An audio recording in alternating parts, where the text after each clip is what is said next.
somebody actually sent me a comment, and y'all let me know, what do y'all think about the shorts I've been putting out?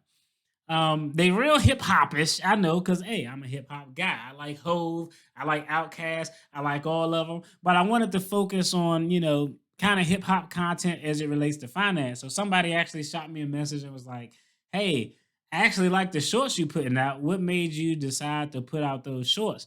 And it was two things. I guess I'll only address one now because the other one I got to get more data points. But the number one reason I started doing it is because let's just think about this. Debt Free Dad and Jay Z can say the same thing, but don't nobody give a damn what the Debt Free Dad talking about. So I mean, it's just facts. Jay Z, Hove got an audience. Dame Dash got an audience. Whatever it is that comes out of their mouth, some people are actually more willing to accept it, more willing to listen to it. So I was like, you know what? I'm gonna just post clips of well-known individuals, be it entertainers, hip hop, whatever, and they're gonna be talking about finance, dropping financial jewels. I mean, hey, I drop financial jewels on my channel. A lot of people drop financial jewels on their channel.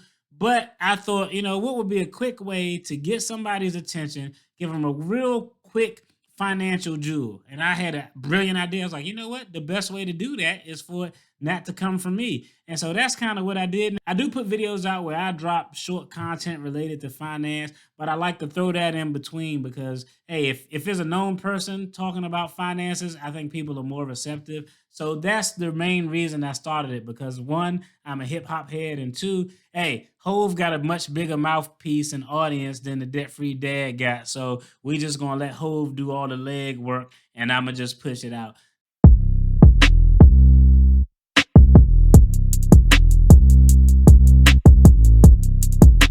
What's going on? I'm Marcus, and in today's video, we're going to talk about the progress that we made this month working on student loan number one. Started out beginning of last year, it was $109,000. We're going to talk a little bit about our progress and where we are today.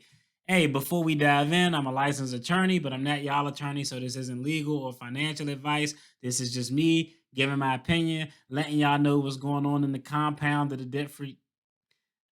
Why I say compound? Compound sound real cultish. Letting y'all know what's going on in the household of the debt-free dad. Now, before we dive in, I wanted to just give a quick update on what the Biden administration and the federal government is doing on student loans as it relates to forbearance and as it relates to student loan forgiveness. That was it. Nothing. That was it. They not doing anything. Nobody's doing anything. Y'all all are watching the news. Y'all see this whole Russia Ukraine situation, and I have a I have an interesting take on it that I'm probably not going to dive in right now. But this is coming from someone who has been in a conflict before, who has been in a war zone before for about 18 months. Once you have a situation like this occur, whatever is expected to get done in the political process is put on the back burner. All people are thinking about is Russia, Ukraine. Are NATO countries going to be impacted? Is Putin going to make a push towards NATO countries? I actually did a video where I talked about how the Russia Ukraine situation impacts your finance. Right now, all we can do is move forward with whatever your financial plan is. If your financial plan is to keep investing, keep investing. If your financial plan is, hey, I want to sell some assets and hold on to cash, do whatever it is you're going to do. I don't tell nobody what to do. I just let y'all know what I'm doing. I'm going to keep doing the same thing. I'm going to keep investing. I'm going to keep investing the same amount. You know what? This time last year, what I was doing was investing. This year, I'm investing. I'm actually investing more because I have a higher percentage allocated to my automatic investments. So stick to your game plan. Just know that, hey, as it relates to the student loans, as it relates to the federal budget, all of that stuff is going to be put on the back burner. Nothing is going to get done. That's point number one. Point number two is every time I pay my student loan, it's like a pain, and it really annoys me and bothers me. And it actually annoys me more the lower the balance get. Does that make any sense? Has anybody else had that feeling? Like when the balance was like 80, $90,000 and I made the payment, I felt good about like, yes, I made that payment. I'm making progress. Now, when I submit a payment, I'm like, damn, I got to keep making these payments. Like, I don't know, it's just frustrating. I think part of it is because, the amount is getting lower. So, I can kind of see the finish line. I think the other part is every time I send a payment, I just think of what I could be doing with that additional money. Think about it. We've been sending 3,400, $3,000 a month. You know what investment progress you can make with that much money? You know how many with $3,400 a month, you know how many potential real estate investment deals you can do if you wanted to leverage that to your advantage.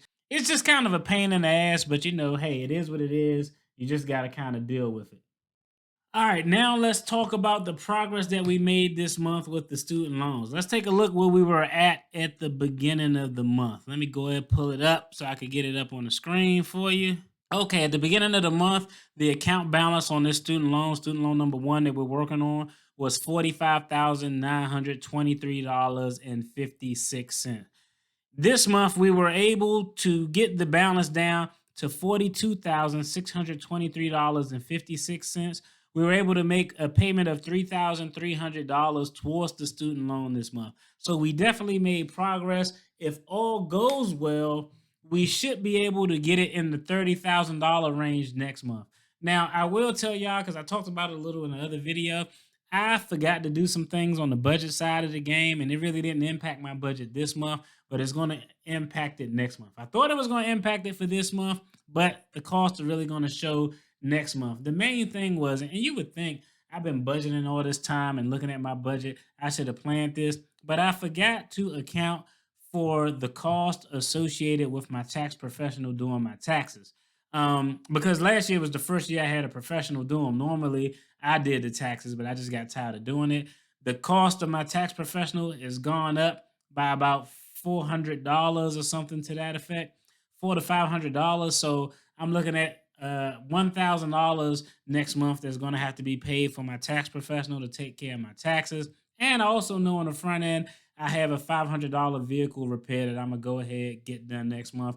Not a necessity, but it is something that I want to get done. And typically, what we do have a funded emergency fund of $20,000.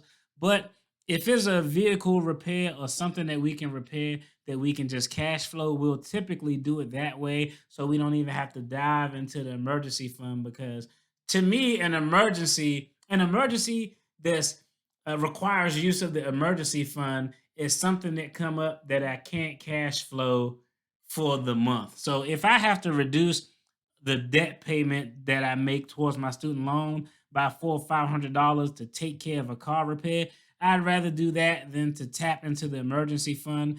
Either way, the numbers play out the same. It just kind of works a little bit better for me. That's it for this video. I appreciate y'all tuning in. As always, hey, y'all take care. Have a good one. Be blessed. Peace. Before y'all dive out, roll out, hit the like button, and take a look at these videos on the screen. There's more content related to finances and our financial freedom journey. Definitely something y'all enjoy.